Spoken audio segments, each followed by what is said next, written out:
Duas descobertas chocantes foram feitas no Monte do Templo em Jerusalém. São sinais incríveis para todo mundo e que podem mudar um pouco o rumo da humanidade, como eu vou mostrar para você muito em breve. Para que você tenha uma ideia, o Monte do Templo que a gente está falando é o que a Bíblia chama de Monte Moriá. Esse monte ele tem uma importância muito grande que tem a ver com as descobertas que eu já vou te contar. Por um lado, nesse monte, a parte mais importante dele, de acordo com a tradição judaica, é uma pedra que é chamada de pedra fundamental que lá está. Hoje em dia, a olhos nus, você não está vendo a pedra porque ela está coberta pelo domo da rocha, tá? Por outro lado, lá, uma pessoa que entra, ela consegue ver essa pedra fundamental. Em hebraico, o hebraico bíblico se chama Even Hashtia, mas para quem já sabe hebraico aqui, Shtia aqui não vem da palavra de bebida e sim da palavra de fundamento. Por quê? Por dois motivos. Por um lado, a tradição diz que a partir dessa pedra, Deus começou a criar o universo. Na verdade, é uma ideia de que aqui é o centro do universo, é a parte mais importante, não o centro geográfico do universo, e sim o lugar mais importante. E é isso que aparece, que esse mundo é sustentado pelo estudo da Bíblia, ele é sustentado pelo trabalho feito pelas pessoas a Deus, especialmente o trabalho que era feito no grande templo e pela bondade das pessoas. Então, nesse lugar ficava também o grande templo de Jerusalém, eu já vou te mostrar, mas então o lugar mais importante é essa pedra fundamental. Nessa pedra fundamental foi o lugar onde Abraão fez o sacrifício de Isaac. A Bíblia conta pra gente que Deus fala para ele se dirigir a uma montanha. Eu vou te mostrar exatamente que monte é mais tarde, e chega um momento que Abraão, que ele está agora só com Isaac, ele tinha ido com outras pessoas também, mas chega um momento que ele está só com Isaac, ele vê o monte, ele vê uma nuvem que está presa ao monte, ele entende que esse é o lugar que Deus escolheu e realmente assim foi. Ele leva Isaac até lá e nós conhecemos a continuação. No final das contas, Deus fala: eu vi agora a sua fé, Abraão, vi que você estava disposto a fazer isso, o que eu quero agora de você é que você faça um outro sacrifício. Pega agora essa cabra que você está vendo, faça lá o sacrifício no lugar do seu filho. Então foi nesse lugar, você está vendo que não é à toa. O que mais tem nesse lugar você já vai ver, mas também, diz a tradição, nós sabemos que Jacó, ele foge da casa dos seus pais e no meio do caminho ele dorme num lugar, lá ele faz um altar de pedras, lá ele tem um sonho especial, ele vê anjos que sobem e descem. Esse mesmo lugar é o lugar de Jacó. Então, por um lado, a gente vê a história dos três patriarcas, Abraão, Isaac e Jacó, que passaram nesse lugar tão importante. Só que a Bíblia fala pra gente que você deve levar os seus sacrifícios, as suas oferendas, para o lugar onde Deus escolheu. Mas não aparece esse lugar. Você vê algumas passagens bíblicas dessa ordem divina de que você tem que levar as suas oferendas, os seus sacrifícios para o lugar que Deus escolheu.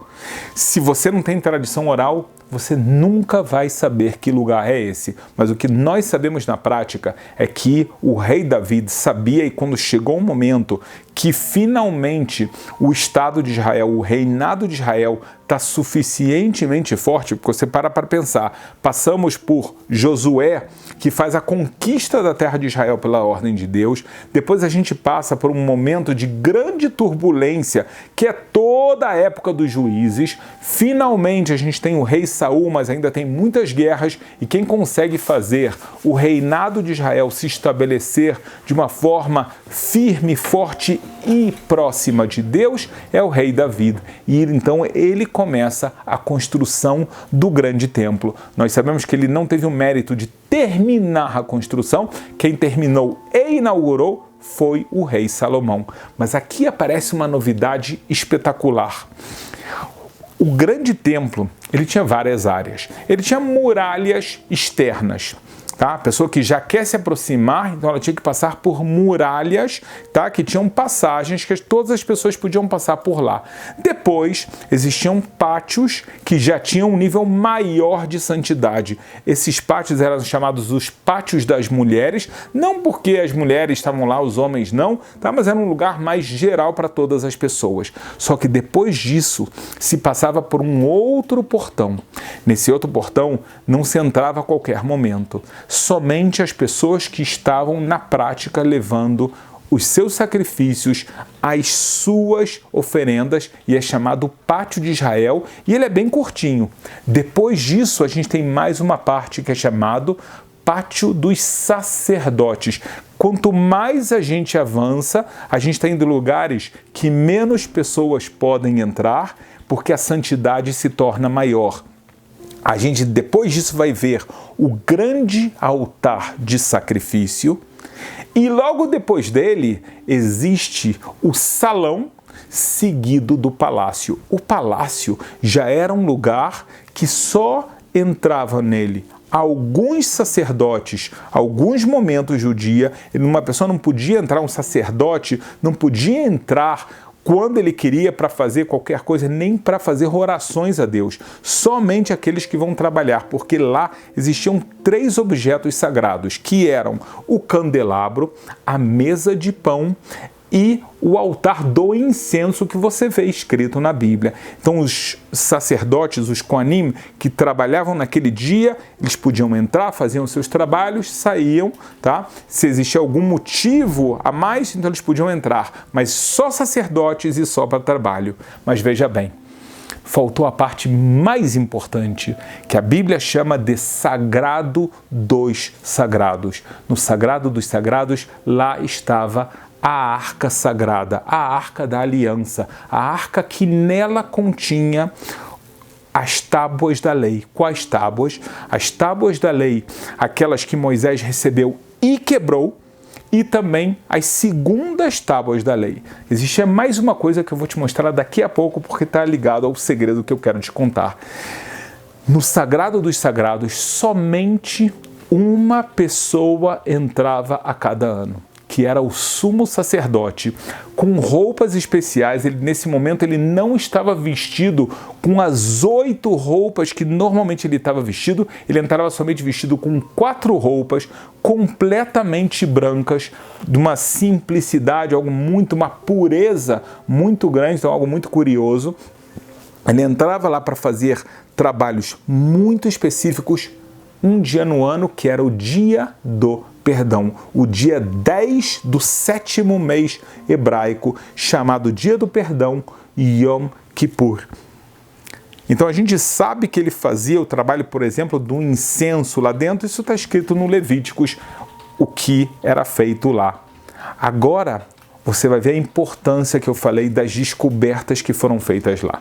Por quê? Por um lado, eu acabei de falar para você que existia essa pedra fundamental. Então, o Sagrado dos Sagrados, ele cobria exatamente a parte da pedra.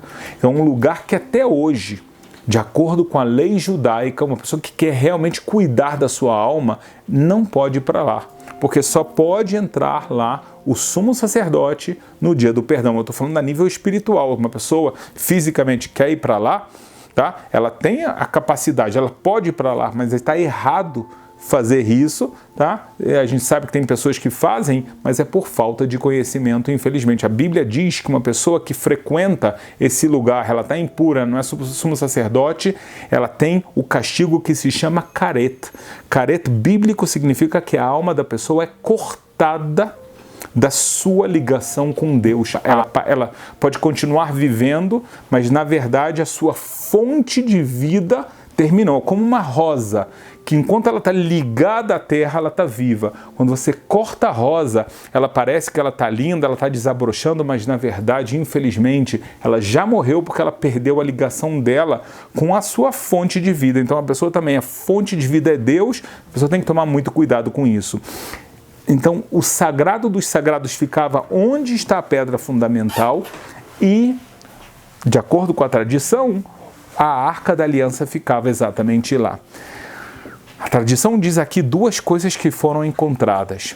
A primeira é que o nome de Deus, o tetragrama, ele vai estar revelado nessa pedra. E não somente vai estar revelado esse nome, é uma tradição muito antiga para mostrar, uma forma de mostrar, fui eu que criei o mundo a partir daqui, mas também como Deus criou. Então veja só o que foi encontrado. Por um lado, foi encontrado o tetragrama, tá? É claro, a gente para pensar, mas calma aí, só foi encontrada nessa geração, e por que agora não está tão claro as escrituras, apesar de que os arqueólogos falam, é claríssimo que é isso que está escrito, como eu já vou te mostrar. Mas é importante você saber que durante as gerações, esse monte do templo ele foi conquistado por várias nações, desde a destruição do grande templo. Nós sabemos que houve 2 grandes templos, né? O primeiro de Jerusalém, o segundo de Esdras e Neemias. Os 2 foram destruídos, depois os bizantinos foram lá e construíram, fizeram a sua construção lá. 600 anos depois, tá? É que foi construído o Domo da Rocha, que funciona como um domo que protege a rocha que está lá embaixo, mas o que acontece é que esse lugar foi saqueado. Na prática, por exemplo, na época bizantina, roubaram partes das pedras para colocar em Constantinopla e em outros lugares. Outras civilizações colocaram lá lajes em cima dessa pedra para fazer as suas cerimônias. Somente é que depois que essas lajes foram retiradas, então há aqui uma perda de material da pedra, é que os arqueólogos puderam ver através de fotos, quem não entra e alguns que entraram lá, as inscrições, que é a primeira revelação que eu vou te contar, ainda vai ter a segunda. A primeira é que foi encontrado o tetragrama lá, mas a gente falou que também existe a tradição de como Deus criou esse mundo. Nós sabemos, de acordo com as fontes místicas, que Deus, ele emanou a sua luz, a sua energia, e ela foi sendo canalizada, ela foi sendo filtrada até criar o nosso mundo. Então, de acordo com essas fontes, foram 4 mundos criados até chegar ao nosso mundo: o mundo da emanação, o mundo da criação, da formação e, finalmente, o mundo da ação. E a gente consegue ver na pedra fundamental essas 4 inscrições, os 4 mundos que eu acabei de falar, no seu acróstico que se chama Abia, porque é a forma como se escreve em hebraico: emanação, criação, formação e ação. Aqui a gente já está vendo algo que fica claríssimo para todas as pessoas do mundo. Existe um Criador único que criou o mundo e a forma como ele criou esse mundo. Então isso já tem que mudar a cabeça da humanidade. A humanidade já tem que entender, existe claramente um Deus, como já é a tradição que a gente tem de gerações de milhares de anos. A segunda descoberta arqueológica é outra coisa fantástica, porque a pedra ela foi analisada e ela tem uma cavidade.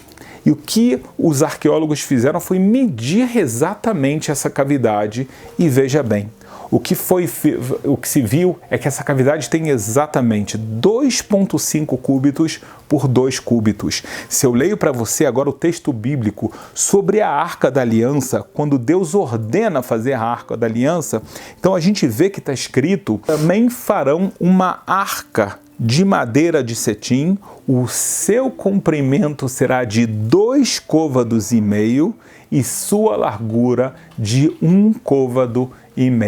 Ou seja, entra certinho. Se você fala, poxa, mas ainda tem meio côvado, mas veja o que está escrito no livro do Deuteronômio. Lá está escrito: tomai o livro da lei, ou seja, os rolos da Torá, os rolos da Bíblia com o Pentateuco, e ponde-o do lado da arca do concerto do Senhor, vosso Deus, para que ali esteja por testemunha. Ou seja, existia então a arca com o livro que Moisés escreveu, o rolo que Moisés escreveu durante os 40 anos, coloque lá como testemunha de tudo aquilo que aconteceu desde a criação até esse momento. E aí você chega exatamente à medida que foi encontrada. Então a gente tem aqui uma evidência clara que exatamente esse lugar que a Bíblia fala pra gente, o lugar que Deus escolheu, o lugar do grande templo de Salomão,